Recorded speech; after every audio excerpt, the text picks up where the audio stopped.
let me thank my friend Tabitha for inviting me to speak to this particular gathering. And then let me take time to honor the Aboriginal people of this great land for allowing us as Africans, as immigrants, to share their land with them, and also to share their spiritual space with them. We know your suffering and we feel your pain. And we want you to know that when you hurt, we also hurt. And so thank you for sharing your space with us. When Tabitha have asked me to dwell on the issue of positive impact of culture on African education and how the African youth could benefit from it. One of the pillars of this great country, Canada, is the fact that we have come from different cultures around the world and make this place our home. But I remind you that this is not a melting pot. This is a place where you come with your culture and your tradition and you live by it. So Canada is not asking you to come here and to adopt to a Canadian culture. There's no such thing. Our beauty as a nation, as a country, based upon the diverse cultures. That's our beauty and our strength. And so I remind you that Canada is the only nation in the Western Hemisphere with a multicultural ministry to support each culture, each group, each tribe to shine in their own way of beauty, their own way of knowledge. The only thing we share in common is our humanity. And so when you come here, you ought to be yourself, because that's our beauty. Not only is our beauty, it's also our strength. That's why anywhere you go in the world, when you show the Canadian passport, it means that you are a person who accepts other people's view of life. And I take this quite seriously. Having been here for the past 54 years, I can tell you that people have come from across the world. And so Canada is a place where we are brethren. We are brothers. We are sisters. We are out of many, one people. So when you are a Canadian, it means that you have a tolerance level. It's not a place you go. If you are not a Muslim, you cannot live there. If you are not a Christian, you cannot live there. If you are an indigenous person with a belief system on your own, you could not live here. This is not that place. And that is our beauty. So when I'm asked to speak profoundly about what culture means to the young African in this land, and why is it that we have to create an environment where we speak profoundly about these things, particularly to the African? It is because you may have a glimpse of European history at school. You may have a glimpse of North American history at school. You may have a glimpse of perhaps Asian history at school. But for the most part, you will hear nothing about Africa. And this is the saddest part of our existence here.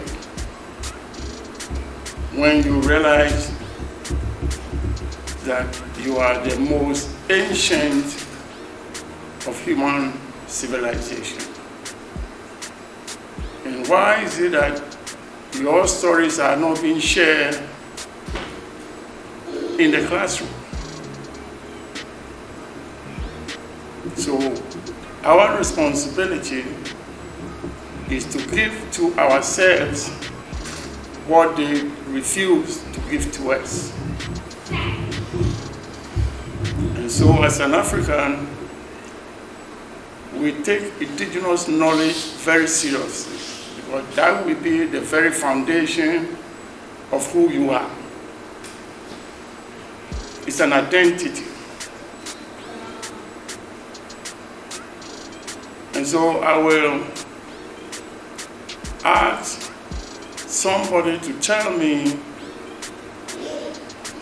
or to answer the question rather, what is history? What is history? What would be your answer? Anybody can tell me here? I need two people to answer the question, what history means to them. One definition is it's a story of events from the past through some lens. So history is always through some lens, and that's the point. An event in a British history book, or an African history book, or a Canadian history book, the same event is going to be told differently by different historians. Thank you very kindly. Yes. And history would be a study of way of life of a certain group of people. Let's say, for example, we say talk about African history. We can say talk about African culture, African language, African way of life, and the equation of children. How they encounter being African. That's how I can understand this. Thank you.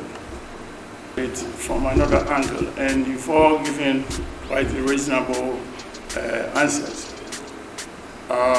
History is basically, if I hear you correctly, is the things that happens in the past, so that we record the things that happen for the next generation to know what happened, and then have the chance to change those things that need to be changed for the better. Now, my next question to you all will be, do we record everything that happens? Yes, sir. Not necessarily. Those things happen in a time frame that is, if I talk about Africans, history is actually narrated. So basically, it is passed from one generation. Depending on what time, then you get that information. But not necessarily everything about your past. Who has the authority to say this information, this occurrence, this incident is important, so let's record it, let's put it in the textbook? Now, who decides? Given that you're saying it's through the lens of whoever is recording it, meaning they will determine what they feel is relevant. So I think it shouldn't be like that. It should just be the facts as the facts. But given that we have biases and we see things as it is, I may record things from how I see it. And I mean, what's important to me might determine what is recorded, as opposed to what's important to you might determine what's recorded, right? Those guiding communities at that time. My own understanding would be the person writing the history is usually the person that determines who is written. let's say, for example, if you're writing about Indigenous history, you come and do research on them, and then the information that you gather from the community is what you write, and you are determining the information that will be understood by part of the community that writing that, was writing this was that. As Indigenous African, our experience has been that there has been the power of those who control what is knowledge and what is taught at the schools. And so, if you are not included in the dissemination of knowledge, then how do other people get to know who you are and where you are coming from? And this is the issue and the problem of people of African descent and indigenous people across the world.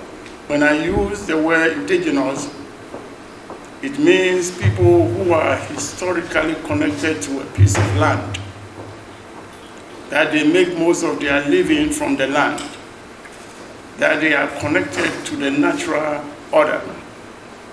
We call those people indigenous.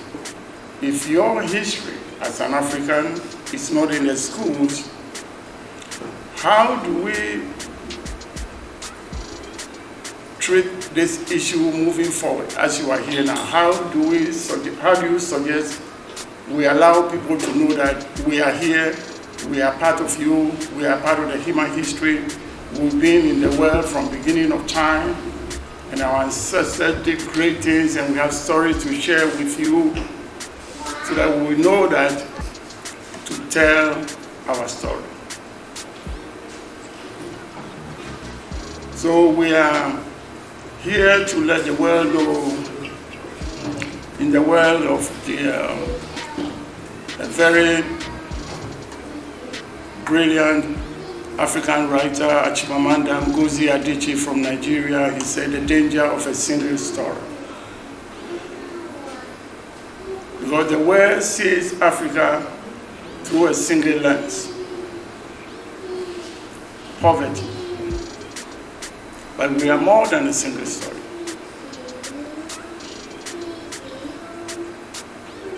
Stories define a people. When we celebrated our 150th anniversary, is to create an environment where each Canadian group will have the chance to tell their story. And so we are not a nation until we create the environment and allow its story to be heard. That we can see the humanity in each of us.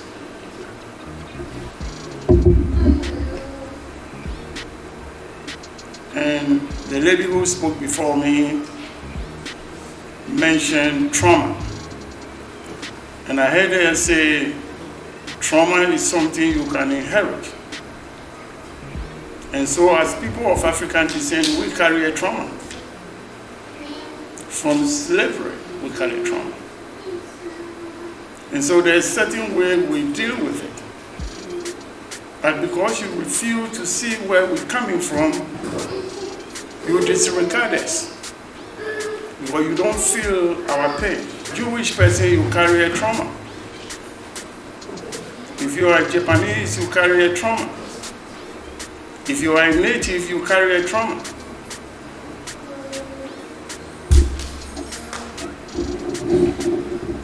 So trauma is not only felt by one group, which is the Africans. We have people who have also gone through traumatic experiences. Indigenous knowledge is your strength. You can go on and get your first degree, get your second degree, and get your third degree. But the question is, who are you? What is the base of your knowledge? So if you don't have indigenous knowledge in addition to whatever knowledge is given to you, you are nobody. When I go somewhere to speak, the first thing I have to let people know where I'm coming from. That is the base of my knowledge. It's not about which university I went to. Because in that university, everybody goes to the same university. But you are special. And the specialness of who you are is your identity. Now, your identity comes from different things. Your way of looking at life, your way of looking at God, your belief system, and the most important thing about your identity is your name. That's your number one identity. So when I go somewhere and I mention my name, anybody from my tribe, from my country, we know that that's a brother. So a name is not something that somebody can give to you. No, you can't. You can't give me a name. Now, I want to tell you something, I want to keep it in your head. A name is a person's connectedness to his or her ancestral home and land. Now, I want to repeat that. A name is a person's connectedness to his or her ancestral home and land. Now, you hear me use the term home, because a house is not a home. So when I say home, when I'm coming to Canada from Ghana, I'm coming to my house. But when I'm going to visit Ghana, I say I'm going home. So you understand a house and a home. Now, when you hear my name, Nii Koney, Nii means honor, Honor, which means I carry or bear my ancestors' name, and I'm an honor to them. Now, Nii also means the honor to God, the Creator. Now, the word Okuraja means the torch bearer. I hold fire, which is a reflection of God. So you see the power of name. So if something happened here, and there is a ship from Africa asking all African people to leave and come home, and I'm getting on the boat and somebody asks me, what's your name? Once I mention that name, that person knows where to drop me off. Powerful. Powerful. If I say Paul, you will be wondering where to drop me off. If I say Henry, you'll be wondering where to drop me. If I say Emmanuel, you say, where do I drop you off?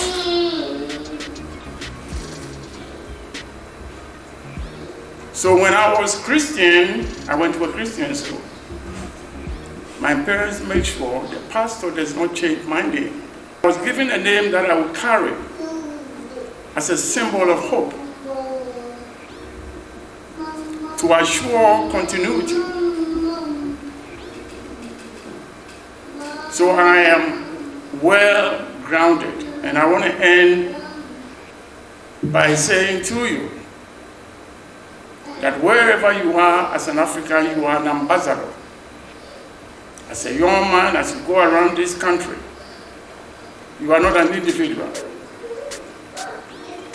You are part of a mighty tree. And if somebody hurt you, I'm hurt as well. Your pain is my pain in the spirit of Ubuntu. Because I am, because you are. So I want you to take this message home. That I do not only represent myself, that I represent my community. Because we do not function individually. We only function better within the context of the community in which we come from. So I want you to live here saying, you have received the word, and the word does not work until you apply it. So let us apply it by loving each other. Thank you.